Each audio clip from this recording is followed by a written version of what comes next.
Aquí en Neo TV, a esta hora presentamos El Testimonial, comunicación profesional para el análisis y debate. Saludos amigos del Ecuador y del resto del mundo, bienvenidos a El Testimonial. Nuestro invitado a esta hora es el licenciado Edgar Ponce Iturriaga, histórico dirigente sindical del sector eléctrico ecuatoriano. Edgar, muy buenos días. Muchas gracias por acompañarnos. El gobierno prepara reformas en el ámbito laboral para favorecer nuevos sistemas de contratación y luchar contra el agudo desempleo que enfrenta la nación. ¿Es el buen camino? Bienvenido. Muchas gracias, Edgar, por estar con nosotros.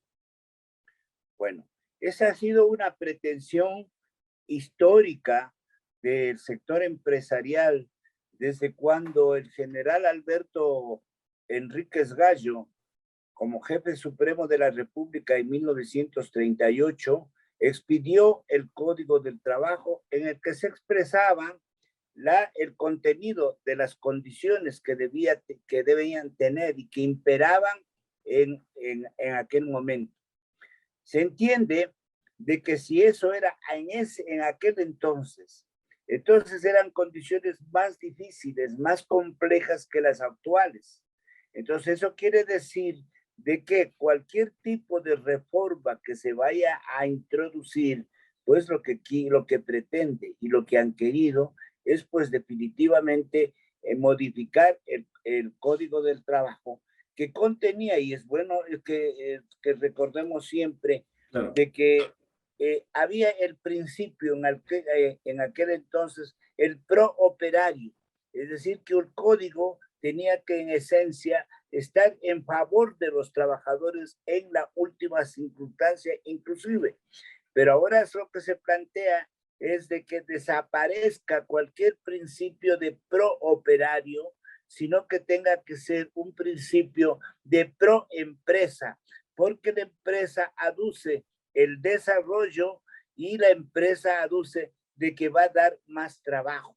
Y ahí no es posible, Edgar, encontrar ese punto intermedio que permita precisamente que sea el pro operario y el pro empresario tener una identificación plena para encontrar un puente de entendimiento.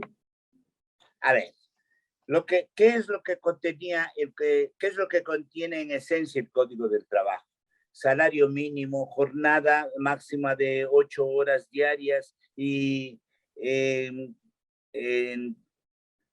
estabilidad, indemnizaciones, seguridad en el puesto de trabajo, correcto, en derechos, a una serie de lo que actualmente de alguna manera todavía subsiste.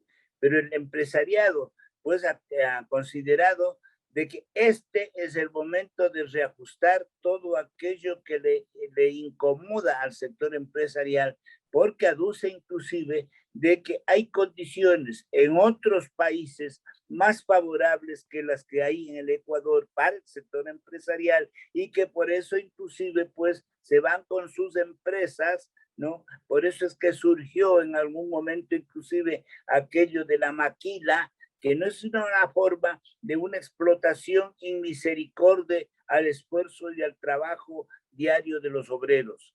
Edgar, entonces, pero aquí el punto es, la pregunta clave, tanto a la dirigencia sindical como al gobierno y a los empresarios, es cómo generar fuentes de empleo. Recuerde, las estadísticas son clarísimas. De la población económicamente activa del Ecuador, 7 de cada 10 ecuatorianos no tienen empleo. Y ese es el punto, o sea, también tiene que flexibilizar posiciones la dirigencia sindical del país.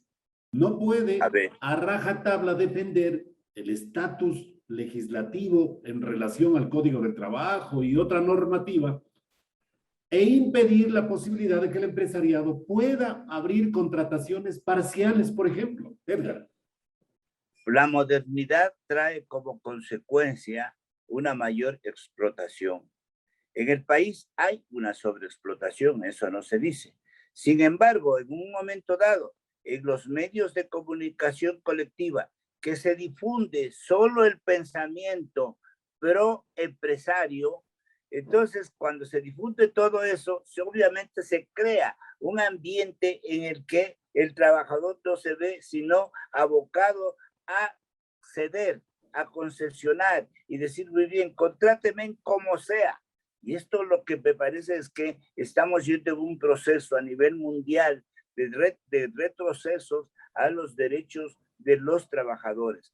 Y en tanto en cuanto exista, digamos, lo que quieren es abolir estabilidad, lo que quieren abolir es formas de trabajo, pues la forma tradicional de trabajo, de que no sean las 8 horas seguidas, que quieren, y han desaparecido, por ejemplo, ahora, por sobre todo, pues ya ahora, de alguna manera, pues con las reformas que anteriormente se han introducido, están planteándose, por ejemplo, hoy mecanismos en los que ya no pagan el recargo del trabajo por tiempos nocturnos a partir de las 6 de la tarde hasta las 12 de la noche, que era un porcentaje, y desde las 12 de la noche hasta las 6 de la mañana era otro porcentaje, o lo mismo cuando se trabajaba los fines de semana, las tardes de los días sábados y los domingos. Sí. Ya eso no se reconoce. O tiempo extraordinario de trabajo tampoco se está cubriendo por estos días. Ya no se reconoce.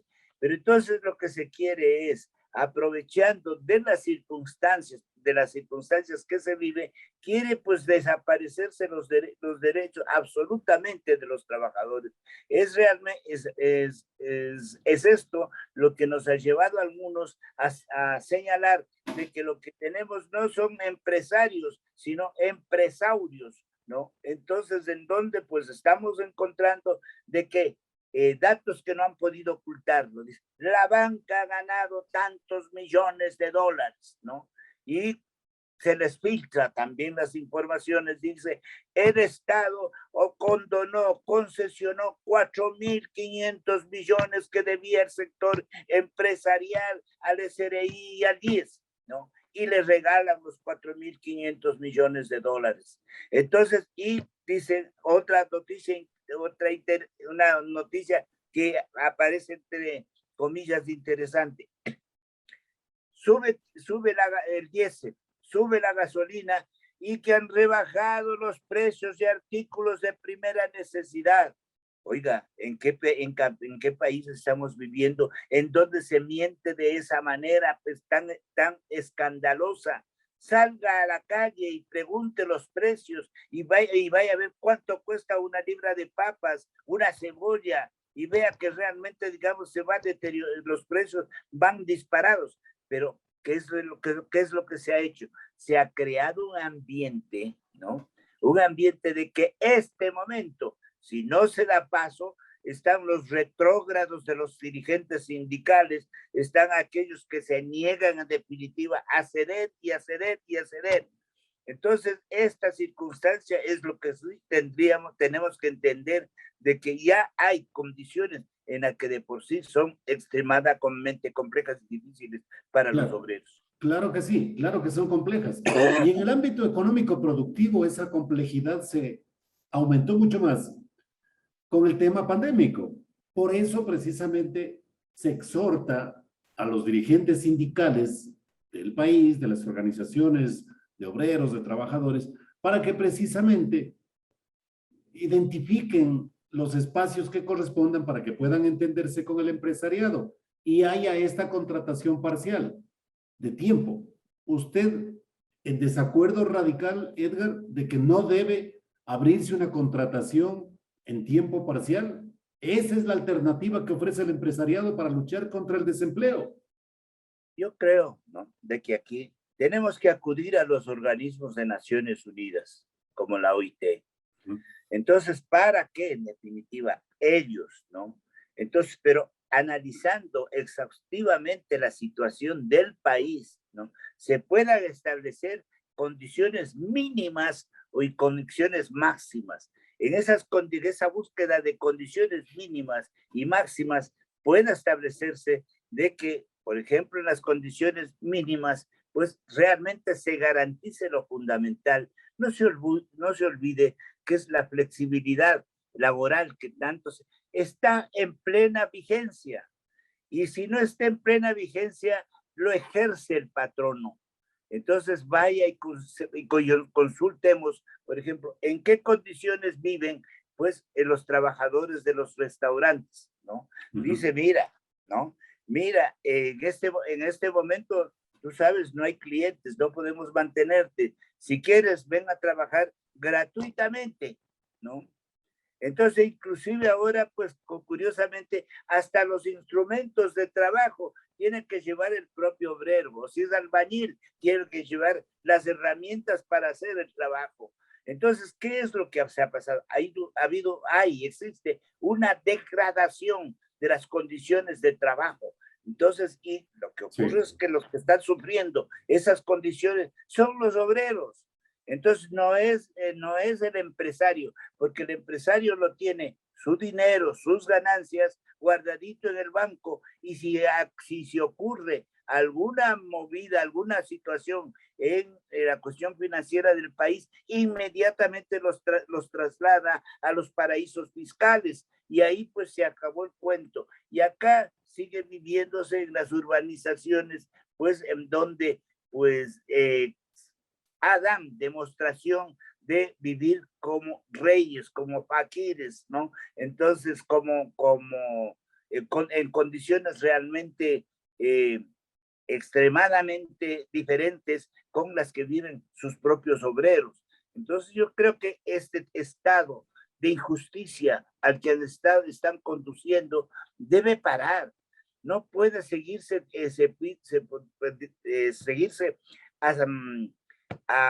influenciando el poder que tienen en los medios de comunicación para decir sus verdades y no decir las verdades, en cambio, que ocasionan a los trabajadores. El Ministerio del Trabajo, Edgar, el Ministerio del Trabajo ha propuesto en las últimas semanas, en el marco precisamente de la búsqueda de espacios de trabajo para los desempleados del país, y con el fin de regularizar y generar más plazas de empleo formales y adecuar las normas contractuales a las distintas actividades económicas y productivas del país, plantea 4 alternativas de contratación. Y yo quisiera examinarlas con usted brevemente cada una de ellas. La primera plantea un contrato productivo. Y este contrato productivo, según el Ministerio del Trabajo, permitirá facilitar la distribución de la jornada de trabajo de acuerdo al sector productivo, es decir, de acuerdo a la necesidad del empresario. Pero se puede escoger entre modalidad continua o discontinua, que es un contrato a plazo fijo de 1 año prorrogable a 2 y que garantiza la remuneración básica, jornadas de descanso, vacaciones, indemnizaciones en caso de despido intempestivo, pago de décimos. Es decir, este es el contrato productivo. Su opinión, Edgar. Bueno, curiosamente hoy nos hablan de una nueva ley de oportunidades laborales, ¿no? Entonces, mire, ¿qué es lo que pasa? Mientras la persona que tenga el sartén en el mango, ¿no? Entonces, esa persona es la que va a imponer sus condiciones. El que tiene la sartén en el mango, con el mango. Entonces, el trabajador, ¿no? Entonces, lo que termina los 2 años, se acaba, se va, hasta luego, sí, le indemnizarán. ¿Cuánto le indemnizarán? ¿Cómo le indemnizarán? Entonces, ¿qué efectos va a tener eso para la jubilación patronal? Pero se puede dejar establecido en una normativa todas esas preguntas que se hace usted, Edgar.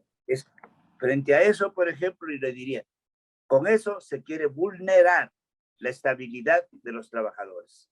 Entonces, ¿por qué no lo hacen? Entonces, si fuera así, entonces, ¿por qué no lo hacen con otros sectores? Por ejemplo, Fuerzas Armadas, Policía, ¿no? Entonces, sí, muy bien, vamos aquí 2 años, muy bien, y hasta ahí se acabó su vida. ¿Qué dirán los militares? ¿Qué dirán las Fuerzas Armadas? ¿Qué dirá la policía? Hay que pensar de que en el Ecuador hay seres humanos que debemos tener las mismas condiciones. La otra modalidad de contratación que propone el Ministerio del Trabajo es un contrato turístico y cultural. Veamos las características brevemente. Se puede escoger modalidad continua o discontinua. Podrán pactar jornadas consecutivas de trabajo y de descanso para lugares alejados del trabajo. El 10% adicional al consumo por servicios o propinas no constituye parte de la remuneración. Y cuando el trabajador no pueda desplazarse, se le deberá proporcionar vivienda, alimentación y transporte. Esto en cuanto al contrato turístico y cultural. Denos su opinión, por favor, Edgar. Bueno, otro de los efectos que tiene es precisamente el turismo ha sido un ingreso que tiene el fisco a efectos a través de los impuestos, ¿no? Pero también no es menos cierto que el turismo fue el que pudo y desarrollaron los negocios de distinta índole, hosterías, toda esa cosa. Pero, digamos, las condiciones en ese entonces, pues mejoraron de los trabajadores, no mejoraron realmente. Usted sigue viendo, siguen incorporados al ejército de necesitados en el país. Y ahora, ¿no? A pretexto de fomentar el turismo, entonces crean este tipo de modalidades. Yo creo que ese tipo de modalidades tiene que estar relacionado con el excedente que tenga una empresa. Si el excedente de la empresa, sentado allí, el obrero, los representantes sindicales, con el representante empresarial y no con la cancha inclinada, porque lo que hoy tiene el trabajador es que la cancha inclinada está a favor de los empresarios, porque los empresarios son los que están en el gobierno, son los ministros, los empresarios son los gerentes o gerentes en comisión de servicio en puestos de ministros. Entonces, esa circunstancia hay que analizar, por último, el excedente y tener, en definitiva, un arbitraje, alguien que pudiendo representar a una persona, a una entidad, como yo creo aún en que las posibilidades de la OIT pueden ayudar, ¿no? Pueden ayudar para encontrar una salida en esa circunstancia. Es decir, usted está planteando una intermediación de la Organización Internacional del Trabajo para, entre empresarios y trabajadores, encontrar el camino perfecto para el entendimiento. Y partiendo de los excedentes, ¿no? de los excedentes o de las ganancias que va teniendo el sector, ¿no? Porque no puede ser que ¿para qué? ¿Ese excedente qué? Para lograr una redistribución más justa, ¿no? No, porque sabemos en definitiva, si la redistribución, o sea, la parte que asignan para los ingresos de un trabajador cada vez es mínima, ¿no? Las ganancias son mucho más grandes. Más se gasta en marketing, más se gasta en publicidad que en los obreros. Claro. La tercera alternativa que plantea el Ministerio de Trabajo es el contrato de emprendimiento. Se complementa con otros incentivos en la ley de emprendimiento, permite la adaptabilidad de la distribución de las jornadas de trabajo y el contrato también podrá ser renovado hasta la finalización del emprendimiento, que ponen como techo máximo 5 años. ¿Cuál es su opinión, Edgar? Contrato de emprendimiento.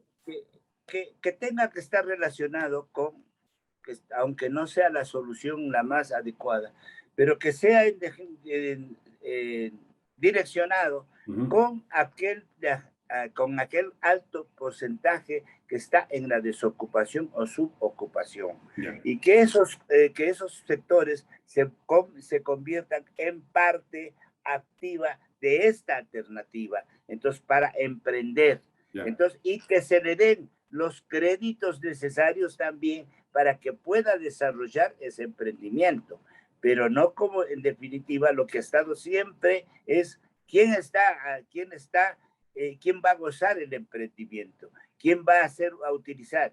Si el que va a utilizar el emprendimiento es el antiguo empresario per se, ¿no? Entonces, ese no es el chiste, pues, ¿no? Entonces, el problema central es son los obreros, la gente que va aumentando ese ejército el ejército que va conformando el ejército de desocupados. Entonces, tratar con ellos, y digamos, y hablar con ellos y crear las condiciones con ellos, me parece que sería lo justo y racional. Y la última alternativa que plantea el gobierno por ahora es el contrato joven y de formación, es decir, aplica para contratos celebrados con jóvenes de hasta 26 años de edad con cualquier tipo de formación. Permite continuar la formación del trabajador incluso en objetivos específicos del empleador y ofrece finalmente versatilidad en las actividades del trabajador para aumentar su experiencia. Este es el contrato joven y de formación. Edgar, ¿cómo incorporamos entonces a estos chicos bajo esta modalidad?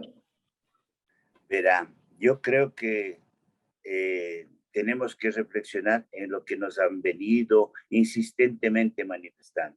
Hoy, por ejemplo, la privatización se llama concesión, reestructuración, una cantidad de normas, ¿no? De normas, pero que en lo fundamental es la venta de los activos del Estado, por ejemplo, en el caso de las privatizaciones. En el caso de los empleados, del empleado, dirigido a los empleados, al sector de los jóvenes, ¿no? Plantearse 26 años, ¿no?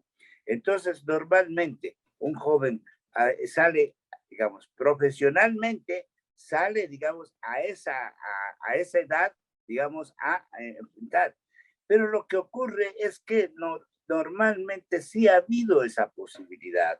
Ha habido la posibilidad de que entrenen, que trabajen, porque la ley contemplaba de que las distintas empresas, especialmente estatales, puedan recibir a trabajadores, a jóvenes, para ese proceso de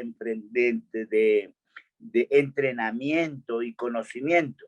Pero hoy lo que quieren es tener, en definitiva, bajo el precepto de la explotación, explotarle hasta el máximo al joven para, a partir de que ya le han explotado lo suficiente, ahora sí podemos darle el trabajo como la ley así lo determina. Es decir, han metido en la cabeza, ¿no?, de lo que el planteamiento es: se quiere países de más y más explotación, señor.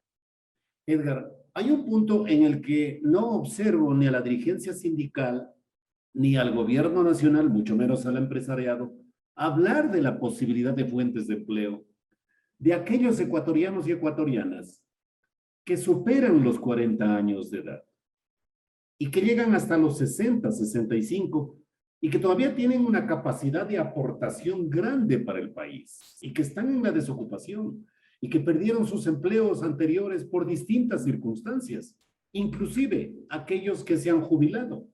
¿Por qué no darles una oportunidad con la experticia, con la acumulación de conocimiento, con su formación profesional, darles una oportunidad de aportación al Estado y a su crecimiento de esta población madura, jubilada inclusive, que puede dar y entregar a la nación su gran aporte, su gran experiencia, pero que no tiene la oportunidad, Edgar, mucho menos en esta época que vivimos? El Ecuador debería reflexionar sobre esta franja poblacional grande que puede darle una aportación y que, perdónenme el ejemplo, Japón sí la aprovecha porque sabe que aquella población madura puede darle un gran aporte a la nación. Bueno, pero eso es en el Japón, ¿no? Sí. Nosotros estamos en América Latina. Así es. Y estamos en el Ecuador. Y usted vea de que esa modalidad, ¿no?, de alguna manera sí existe en el Ecuador. Pero entre los familiares dueños de las empresas, ¿no?, de los hijos, ¿no? Entonces, alrededor de eso se mueve en definitiva ese circuito, esa modalidad. Entonces, lo que ocurre es que aquí, ¿no?, pues el excedente de trabajadores, ¿no?, yo creo que en la mental se está creando posiciones fascistas, ¿no?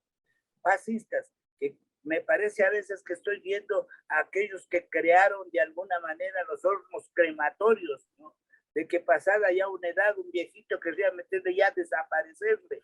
Entonces, esta un poco la situación de lo que está, mientras exista el criterio de que hay que explotar y de que hay que explotar miserablemente a los trabajadores, pues van a subsistir estas desviaciones. Y peor aún, cuando tenemos gobiernos del tinte como el que tenemos actualmente, que es un gobierno pro empresario, pro banqueros, pro explotación, obviamente que la situación ha cambiado.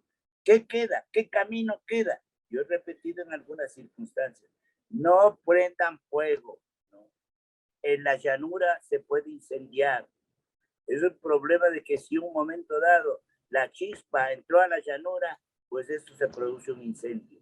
Y no trabajen de esa manera. Es el momento de entendernos como seres humanos. Lamentablemente, sectores que debían haber jugado un papel muy importante.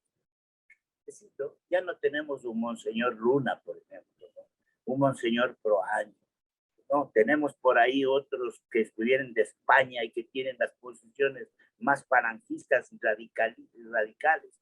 Pero entonces no hay la iglesia. Las Fuerzas Armadas comprometidas para la represión.